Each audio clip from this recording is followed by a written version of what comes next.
নমস্কাৰ, একাউণ্টিং গুৰু ইউটিউব চেনেললৈ তোমালোকক স্বাগতম। মোৰ নাম বিশ্বজিৎ কৰ, বিকম ফ্ৰম নগাং কলেজ। তো মই এইচএছ ছেকেণ্ড ইয়াৰৰ একাউণ্টেঞ্চি পেপাৰখন আলোচনা কৰিম আমাৰ AHSSC বৰ্ডৰ। তো আলোচনা কৰাৰ আগতে আমি প্ৰথমতে আলোচনা কৰিম চিলেবাছখিনি।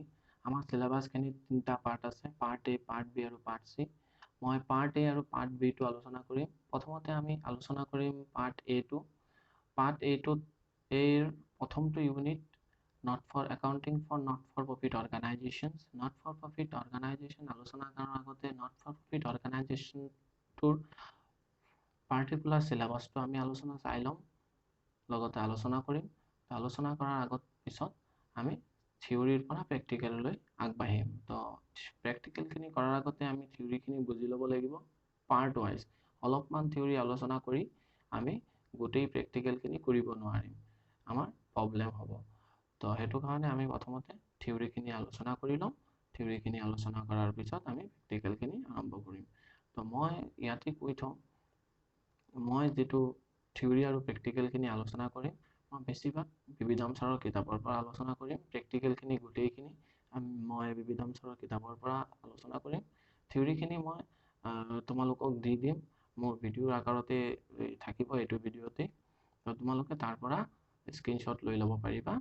তো আৰম্ভ কৰোঁ ভিডিঅ'টো। ভিডিঅ'টোৰ আমি নট ফৰ প্ৰফিট অৰ্গেনাইজেশ্যনৰ প্ৰথমটো চিলেবাছটো আমি আৰম্ভ কৰিম, তোমালোকে চোৱা। তো আমি ভিডিঅ'টোলৈ আগবাঢ়োঁ। তো ভিডিঅ'টোলৈ আগবঢ়াৰ আগতে মই মোৰ ডিটেইলছখিনি ইয়াত দি দিছোঁ যে HS second year course commerce accountancy, board name ASHEC, Assam higher secondary education council বৰ্ডৰ হয়। তো পাৰ্ট এৰ accounting for not for profit organisations and partnership firms. গোটেইটো পাৰ্টটোৰ নাম হ'ল accounting for not for profit organisations and partnership firm. মানে এই পাৰ্টটোত নট ফৰ প্ৰফিট অৰ্গেনাইজেশ্যন আলোচনা কৰা হ'ব আৰু পাৰ্টনাৰশ্বিপ ফাৰ্মৰ বিষয়ে আলোচনা কৰা হ'ব। তো ইউনিট 1ত আছে accounting for not for profit organisations. Total marks 10 আছে, 10 আছে, এইটোৰ পৰা 10 আহিব। তো চিলেবাছখিনি আমি আলোচনা কৰিম। Meaning, characteristics and accounting records of not for profit organization। meaning, characteristics আৰু accounting records not for profit organization আলোচনা কৰা হ'ব। characteristics মানে তোমালোকে জানাই, বৈশিষ্ট্য, meaning অৰ্থ। 2 নম্বৰত থাকিব আমাৰ receipts and payment accounts, meaning and preparations। receipt আৰু payment account কাক বোলে আৰু preparations কেনেকৈ বনাব লাগে এইটো। 3 নম্বৰত থাকিব income and expenditure account। Income and expenditure account বনাব লাগিব, লগতে ইয়াৰ কেইটামান বস্তু থাকিব, তোমালোকে চোৱা। স্পেচিয়েল টাৰ্মছ থাকিব। Meaning, special terms used in not for profit organisations. Special terms not for profit organisations কেইটামান আলোচনা কৰা হ'ব, আমি পাম। Treatment of some peculiar items in income and expenditure account. Income and expenditure একাউণ্টত বনাবলৈ কেইটামান পিকুলিয়াৰ আইটেম থাকে যে এইটো ইনকাম এণ্ড এক্সপেণ্ডিচাৰ একাউণ্টত আহিব নে নাহে, যদিও আহে কেনেকৈ হিচাপ কৰিব লাগিব, এনেকুৱা ধৰণৰ আইটেম আলোচনা কৰিম আমি। Concept of fund base and non fund base accounting. Fund base আৰু নন ফাণ্ড বেছৰ একাউণ্টিঙৰ বিষয়ে আমি জানিম।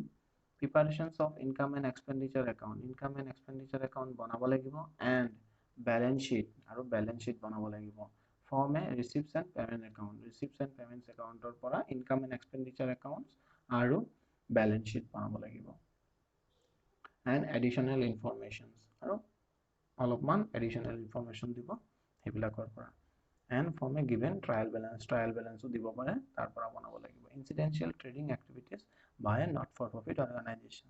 তো আমাৰ এইখিনি হ'ল নট ফৰ প্ৰফিট অৰ্গেনাইজেশ্যনৰ চিলেবাছ। একদম সৰু চিলেবাছ হয়, কিন্তু আমাৰ ইয়াত বিশেষকৈ মেথছ আহিব। ইনকাম এণ্ড এক্সপেণ্ডিচাৰ একাউণ্ট বনাব দিব পাৰে বা ৰিচিপ্টছ এণ্ড পেমেণ্টছ একাউণ্ট বনাব দিব পাৰে। তো আমি পাৰ্টটো আৰম্ভ কৰোঁ, পাৰ্টটোলৈ আমি আগবাঢ়িম।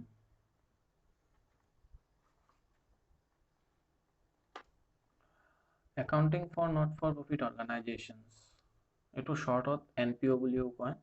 প্ৰথমটো হেডিঙৰ পৰাই কোৱেশ্চন আহিব পাৰে, what is NPO, not for profit organisations. তো হোৱাট ইজ NPO এইটো কুৱেশ্যনত আহি থাকে। NPO, not for profit organizations, are such organizations, এনেকুৱা ধৰণৰ সংগঠন which are established not for earning profit but for providing service to its members or society. Not for profit organizations অনালাভকাৰী বিত্তীয় প্ৰতিষ্ঠান বা অনালাভকাৰী প্ৰতিষ্ঠান। অনালাভকাৰী প্ৰতিষ্ঠানবিলাক এনেকুৱা ধৰণৰ প্ৰতিষ্ঠান যে not for earning profit, profit অৰ্জনৰ কাৰণে, লাভ অৰ্জনৰ কাৰণে বনোৱা নহয়, বাট ফৰ প্ৰভাইডিং ছাৰ্ভিচ, সেৱা কৰাৰ কাৰণে টু ইটছ মেম্বাৰ্ছ, ইয়াৰ মেম্বাৰবিলাকৰ আৰু ছ'চাইটি, সমাজৰ। For example government educational institution, বুজি পাইছে গভৰ্ণমেণ্ট এডুকেশ্যনেল ইনষ্টিটিউশ্যনছ কোনবিলাকক কয়। চাৰিটেবল হস্পিটেল, হস্পিটেল কেইটামান ধৰণৰ থাকে য'ত টোটেলি ফ্ৰী হয়। ৰিলিজিয়াছ ট্ৰাষ্ট, ধৰ্মীয় অনুষ্ঠানবিলাক। ৰিক্ৰিয়েশ্যন ক্লাব, ক্লাববিলাক যেনেকৈ ডনেশ্যন সিহঁতে ৰিচিভ কৰে, পিছত সমাজৰ কাৰণে ভাল ভাল কাম কৰে। তো এইটোৱেই হ'ল নট ফৰ প্ৰফিট অৰ্গানাইজেশ্যনছ। তো নট ফৰ প্ৰফিট অৰ্গানাইজেশ্যনছ কি হ'ল?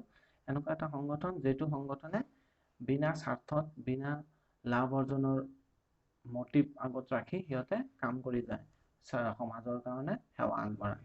তো তেনেকুৱা ধৰণৰ সংগঠনেই আমি নট ফৰ প্ৰফিট অৰ্গানাইজেশ্যন বলো। পিছত আমি characteristics of NPO, not for profit organisation আমি আলোচনা কৰিম। নম্বৰ 1 ফিচাৰ্স, এইটো কোৱেশ্চনত আহি থাকে। Number 1 voluntary associations. তো চোৱা, it is a voluntary associations of some person, কেইটামান ব্যক্তিয়ে সিহঁতৰ নিজৰ ইচ্ছা সৈতে একেলগ হৈ এনেকুৱা ধৰণৰ সংগঠন বনায়। তো এইটো কাৰণে কৈছে voluntary associations, it is a voluntary association.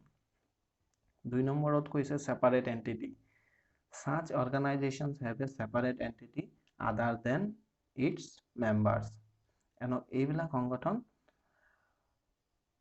Member বিলাকৰ পৰা অৰ্গানাইজেশ্যনটো বেলেগকে গণ্য কৰা হয়, যেনেকৈ বিজনেছ এণ্টিটি, ব্যৱসায় প্ৰতিষ্ঠানটো আৰু তেওঁৰ ওনাৰ বেলেগকে ধৰা হয়।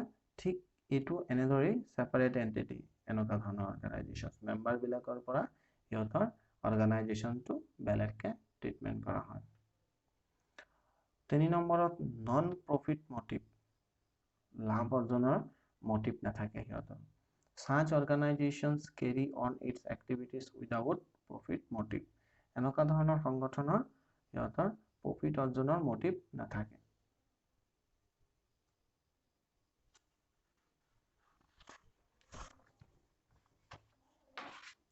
4 নম্বৰত source of funds, সিহঁতে ফান্ডছ ক'ৰ পৰা পায়। The main source of fund of such organization is subscriptions or donations from its members. Source of funds, the main source of fund of such organization is subscriptions সিহঁতে receive কৰে, or donations to its members, মেম্বাৰবিলাকে ডোনেশ্যনছ কৰে, বা বিভিন্ন ব্যক্তি government বডিৰ পৰা সিহঁতে subscription receive কৰে বা ডোনেশ্যন ৰিচিভ কৰে। সিহঁতৰ মেইন চ'ৰ্চ অফ ফাণ্ডছ, পইচাৰ ফাণ্ডৰ উৎস। এইম মানে objective, its objective is to render service to its member or society. সিহঁতৰ মেইন উদ্দেশ্যটো হ'ল যে সেৱা আগবঢ়োৱা সিহঁতৰ মেম্বাৰবিলাকৰ আৰু সমাজৰ। এই 5টা হ'ল নট ফৰ প্ৰফিট অৰ্গানাইজেশ্যনৰ কেৰেক্টাৰিষ্টিক্স বা ফিচাৰ্স। তো পিছত আমি প্ৰফিট সিকিং অৰ্গানাইজেশ্যন আৰু নন প্ৰফিট সিকিং অৰ্গানাইজেশ্যনছ, মানে নন প্ৰফিট সিকিং অৰ্গানাইজেশ্যনছ নাই, ইয়াত আছে non profit seeking organisation. Non profit seeking organisation, not for profit organisations একে কথাই। আৰু প্ৰফিট সিকিং মানে যিহত অৰ্গানাইজেশ্যনে প্ৰফিট অৰ্জন কৰে, সেই দুটাৰ মাজত ডিষ্টিংশ্যনছ বিটুইন, পাৰ্থক্য আমি চাম। তো প্ৰথমত প্ৰফিট সিকিং অৰ্গানাইজেশ্যনছ, এইটো চাইডত হ'ল নট ফৰ প্ৰফিট অৰ্গানাইজেশ্যন। তো প্ৰথমটো পইণ্ট হ'ল the primary activity is manufacturing or buying and selling goods. প্ৰাথমিক সিহঁতৰ কাম হ'ল বস্তু মেনুফেকচাৰিং, বনোৱা বা কিনা আৰু বেচা বস্তুবিলাক। যিকোনো অৰ্গেনাইজেশ্যনেই হওক সিহঁতৰ বস্তু বনায়, প্ৰফিট চেকিং অৰ্গেনাইজেশ্যন বনায়, নহ'লে সিহঁতে বহল সত্ৰত কিনে আৰু সিহঁতে বেচি যায়, বেচি লৈ পেলাই সিহঁতে প্ৰফিট অৰ্জন কৰে। নট ফৰ প্ৰফিট অৰ্গেনাইজেশ্যন বা নন প্ৰফিট চেকিং অৰ্গেনাইজেশ্যন কি? The primary activity of a non-trading organization is to provide service. যে সিহঁতৰ মেইন এক্টিভিটি, মেইন কাম হ'ল সিহঁতৰ সেৱা আগবঢ়োৱা। 2 নম্বৰত হ'ল the primary motive of establishing such organization is to earn profit. সিহঁতৰ primary motive, আগত আছিলে এক্টিভিটি, এইটোত আছে motive। primary motive হ'ল যে প্ৰফিট অৰ্জন কৰিব লাগিব, earn profit। ঠিক আছে, সিহঁতৰ primary motive হ'ল the primary motive is not to earn profit. Profit অৰ্জন কৰা সিহঁতৰ primary motive নহয়, but to carry activities on no profit no loss basis. সিহঁতৰ কামবিলাক কোনো লাভো হ'ব নালাগে, কোনো লছো হ'ব নালাগে, তেনেকুৱা ধৰণৰ এক্টিভিটি সিহঁতে পালন কৰে। 3 নম্বৰত the net results of operation is termed as net profit or net loss. সিহঁতৰ net results of operations মানে সিহঁতে যিটো কাম কৰে, কামটো কৰাৰ পিছত সিহঁতৰ লাভ হ'ল না লছ হ'ল, তো সেইটোক আমি কয় সিহঁতে নেট প্ৰফিট বা নেট লছ। লাভ হ'লে ক'ব নেট প্ৰফিট আৰু লছ হ'লে ক'ব নেট লছ। আৰু সিহঁতৰ কয় not profit seeking organization, the net results of operations of such organization is termed as surplus or deficit. যে সিহঁতৰ যদি খৰচতকৈ ছেভিং যদি বেছি হয় তেন্তে সাৰপ্লাছ বুলি কয়, আৰু ছেভিংছতকৈ খৰচটো যদি বেছি হৈ যায় তেন্তে ডেফিচিট বুলি কয়। আৰু এটা পইণ্ট হ'ল the surplus of such organizations are shared by its owners. যেটো সাৰপ্লাছ হয় বা নেট প্ৰফিট হয় সিহঁতৰ প্ৰফিট চেকিং অৰ্গেনাইজেশ্যনৰ এই অ'নাৰ্ছৰ ভিতৰত এইবিলাক ভগোৱা হয়। আৰু ইয়াত হ'ল the surplus is utilized for the benefit of its member. মেম্বাৰৰ বেনিফিটৰ কাৰণে ব্যৱহাৰ কৰা হয়। এইটো ভগাই দিয়া হয় অ'নাৰ্ছৰ মাজত, কিন্তু এইটোতো মেম্বাৰ্ছৰ মাজত ভগাই দিয়া হয়, কিন্তু ইউটিলাইজ বেনিফিটত সাহায্য হ'ব লাগিব কেনেকুৱা ধৰণৰ। পিছত আকৌ আছে in particulars and the society in general. ছ'চাইটিৰ কাৰণে সদায় থাকে সিহঁতৰ কাৰণে, সেইটো কাৰণে কৈছে যে ছ'চাইটিৰ কাৰণে সিহঁতৰ লাভবিলাক ভগাই দিয়ে আৰু মেম্বাৰৰ কিবা অসুবিধা বা বেনিফিটৰ কাৰণে ভগাই দিয়ে। তো এইখিনি হ'ল প্ৰফিট চেকিং অৰ্গেনাইজেশ্যন আৰু নন প্ৰফিট চেকিং অৰ্গেনাইজেশ্যনৰ ডিফাৰেঞ্চ, ডিষ্টিংশ্যন। এইটো পৰীক্ষাত আহি থাকে, তোমালোকে ভালদৰে চাবা।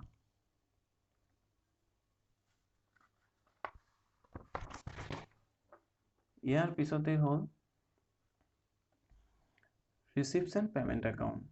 ৰিচিপ্টছ এণ্ড পেমেণ্ট একাউণ্ট এনেকুৱা এটা একাউণ্ট যেটো নট ফৰ প্ৰফিট অৰ্গেনাইজেশ্যনে বনায়। তো নট ৰিচিপ্টছ এণ্ড পেমেণ্ট একাউণ্ট কাক কয় এইটো আমি জানিম এতিয়া। তো কুৱেশ্যন আহিব পাৰে ডিফাইন ৰিচিপ্টছ এণ্ড পেমেণ্ট একাউণ্টছ, মই এইখিনিত লিখি দিছোঁ meaning. The account is prepared in order to know the amounts received or spent during the accounting period under each head of account and to show the balance of cash in hand and at bank. এইটো কৈছে the account is prepared in order to know. এইটো account বনোৱা হয় জনাৰ কাৰণে। কি জনাৰ কাৰণে? গোটেই বছৰটোত কিমান টকা ৰিচিভ হৈছে আৰু কিমান খৰচ হৈছে, স্পেণ্ড হৈছে during the accounting period under each head of the account. প্ৰত্যেকটো একাউণ্টৰ যেনেকৈ চানডে এক্সপেঞ্চেছ হৈছে, চানডে ৰিচিপ্টছ হৈছে, ডনেশ্যনৰ কাৰণে কিমান পইচা আহিছে গোটেই বছৰটোত মিলি, যে স্পৰ্টছ পাতিছে স্পৰ্টছৰ কাৰণে গোটেই বছৰটোত কিমান টকা খৰচ হৈছে, তো সেইখিনি এটা এটা একাউণ্টৰ টোটেল বেলেঞ্চটো ৰিচিপ্টছ এণ্ড পেমেণ্ট একাউণ্টত আহে। এইটো আমি ৰিচিপ্টছ এণ্ড পেমেণ্ট একাউণ্টছ বনালে আমি গম পাই যাম তেতিয়া ধুনীয়াকৈ। And to cash in hand আৰু cash at bank. Cash in hand আৰু কেছ এট বেংক কিমান আছে ৰিচিপ্টছ এণ্ড পেমেণ্ট একাউণ্টৰ পৰা আমি জানিব পাৰিম। If any left at the and of the period, যদি কিবা এটা বাদ পৰি গৈছে এইটো পিৰিয়ডত। While preparing this account, no distinctions is made between capital or revenue receipts and payments. এইটো একাউণ্ট যেতিয়া বনোৱা হয় while preparing this account যেটো এতিয়া একাউণ্টটো বনোৱা হ'ব receipts and payments accounts capital or revenue receipts and payments মানে ক্যাপিটালই হোক বা রেভিনিউ রিসিপ্টই হোক ক্যাপিটাল মানে যেটোৰ পৰা আমি বেনিফিট গোটেই বছৰটো বা গোটেই লাইফ টাইমটো আমি পাই থাকো তেনেকুৱা ধৰণৰ বস্তুক কয় ক্যাপিটাল ৰিসিপ্ট ক্যাপিটাল পেমেন্ট বা এবাৰ খৰচ কৰিলো গোটেই জীৱনটোৰ কাৰণে হৈ যাব আৰু ৰেভিনিউ ৰিচিপ্ট যেটো প্ৰত্যেক বছৰতে পোৱা হয় এটা আমি বেলেগকৈ আলোচনা কৰিম ক্যাপিটাল আৰু ৰেভিনিউ ৰিচিপ্টছ এণ্ড পেমেন্টছ তেতিয়া আমি একদম ডাউটটো ক্লিয়াৰ হৈ যাব এটোত কোনো ক্যাপিটাল আৰু ৰেভিনিউ ৰিচিপ্টছ মেনশন কৰা নহয় যিখিনি পইচা আহিছে এটো ৰিচিপ্ট সাইডত লিখিব যেনেকা ধৰণে হোক যোৱা বছৰেই হোক বা অগ্ৰিম বছৰেই হোক যিমান টকা আমি পাইছো সিমান টকা লিখিম আৰু যিমান টকা আমাৰ পৰা ওলাই গৈছে সিমান টকা আমি পেমেন্ট সাইডত লিখিম any amount receivables or payable in future are not taken into account while preparing this account any amount receivable আমি পাম সেইবিলাক আমাৰ এটো একাউন্টত ধৰা নহব payable দিব লাগিব তেনেকুৱা ধৰণৰ in future ভৱিষ্যতত আমাৰ পইচা দিব লাগিব তেনেকুৱা ধৰণৰ হিচাপ receipts and payments accountsত নাহে আমাৰ কাৰেন্ট ইয়াৰত আমাৰ ফাইনান্সিয়াল ইয়াৰত কিমান টকা আহিছে কিমান টকা গৈছে একদম ক্যাশ হাতৰ পৰা ওলাই গৈছে তেন্তে পেমেন্টস আৰু হাতত আহিছে যেনেকৈ হোক যোৱা বছৰেই হোক অগ্ৰিম বছৰেই হোক বা এইটো বছৰেই হোক আমি ৰিচিপ্ট একাউণ্টত ৰিচিপ্ট সাইডত লিখি দিম এটো হ'ল receipts and payments account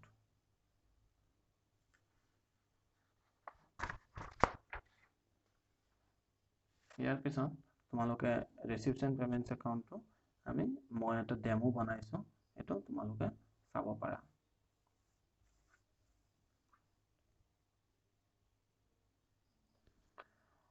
Receipts and payments accounts perform demo eta in the books of X for the year ended কোনটো তাৰিখ হ'ব এটো দিবা দিলম আৰু কোনটো বক্স হ'ব এটো আমি দিলম এটো সাইডত বাওফালে হল ডেবিট সাইড সোফালে হল ক্রেডিট সাইড আৰু এটো সাইড ৰিচিপ্ট সাইড আৰু এটো সাইড পেমেন্ট ৰিচিপ্টছৰ এমাউন্ট কলম পেমেন্টৰ এমাউন্ট কলম এটো থাকিব ৰিচিপ্টছ একাউণ্টটো আৰম্ভ হ'ব receipts and payments accounts to balance দি পেলাই balance cash in hand cash at bank থাকিব পাৰে আৰু এটো receipt side 2 দি পেলাই আৰম্ভ কৰা হ'ব এটো সাইডত যিমান আছে আমি 2 দি পেলাই আৰম্ভ কৰিম two subscriptions receive কৰিলে two subscriptions আমি ইয়াত লিখিম two legacies to sale of sports equipment subscriptions আমি গম পাওঁ যে কিবা এটা বস্তু subscriptions ললে হেটো subscriptions receive হয় এই হেৰিটোৰ ক্লাবৰ কাৰণে বা নট ফৰ প্ৰফিট অৰ্গানাইজেচনৰ কাৰণে লিগেসিস এক ধৰণৰ হইল এটো আমি আলোচনা কৰিম পিছত এটা এটা point to sale of sports equipment বেচিছে মানে পইচা আহিছে এটো ৰিচিপ্ট সাইডত আহিব এমাউন্ট আমি ইয়াত লিখিম to donations for special purpose donation receive কৰিছে টু লাইফ মেম্বাৰশিপ ফিস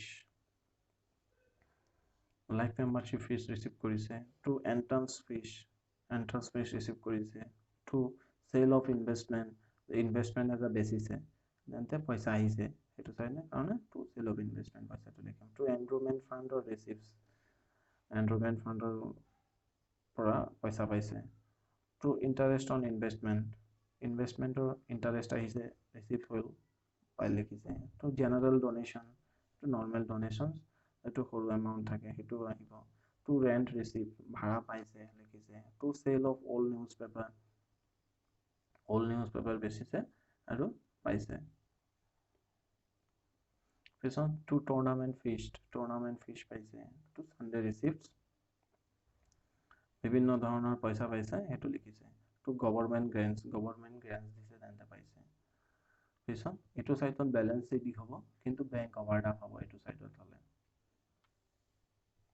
পিছত এতিয়া পেমেন্ট সাইডটো আমি আলোচনা কৰিম বাই ব্যালেন্স বিধি এই ব্যালেন্সটো দি পেলাই যদি ৰিচিপ্টছ এণ্ড পেমেন্টছ একাউণ্ট আৰম্ভ কৰা হয় তেন্তে এইটো বেংক ওভাৰড্ৰাফট হয় ঠিক আছে বাই বুক পাৰচেজ কিতাপ কিনিছে আৰু এইটো সাইড পেমেন্ট সাইডটো এখিনিতে কৈ থওঁ গোটেইটো আমি বাই দি পেলাই লিখিব লাগিব বাই বুক পাৰচেজ কিতাপ কিনিছে কিমান টকা ইয়াত লিখিব লাগিব বাই স্পোৰ্টস ইকুইপমেন্ট কিনিছে ইয়াত লিখিব লাগিব বাই বিল্ডিং ল্যান্ড বা বিল্ডিঙৰ কাৰণে লেণ্ড লৈছে এনেকুৱা ধৰণে হ'ব তো সেইটো আমি পইচা খৰচ হৈছে এইটো লিখিব লাগিব বাই ইনভেষ্টমেণ্ট কৰিছে পইচা গৈছে ওলাই পেমেণ্ট সাইড বাই ফাৰ্নিচাৰ লৈছে এইটো সাইডত যাব বাই লিজ হ'ল লেণ্ড লিজত লৈছে এইটো হ'ব কনষ্ট্ৰাকশনছ অফ বিল্ডিঙৰ কনষ্ট্ৰাকশন চলি আছে এইটো হ'ব বাই পোষ্টেজ হ'ব কিবা এটা বস্তু পোষ্ট কৰিছে এইটো পোষ্টেজ হ'ব বাই টেলিফোন চাৰ্জ টেলিফোনৰ বিল পে কৰিছে বাই চেলাৰি দৰমহা দিছে ৱেজেছ মজুৰি দিছে কিমান টকা বাই ৰেণ্ট এণ্ড ইঞ্চুৰেঞ্চৰ কাৰণে কিমান টকা খৰচ কৰিছে বাই হনাৰিয়াম কোচক পইচা দিছে এইটো হনাৰিয়াম বুলি কয় এইটো আমি আলোচনা কৰিম পিছত সেইটো লিখিছে বাই প্ৰিণ্টিং এণ্ড ষ্টেচনাৰীৰ কাৰণে পইচা দিছে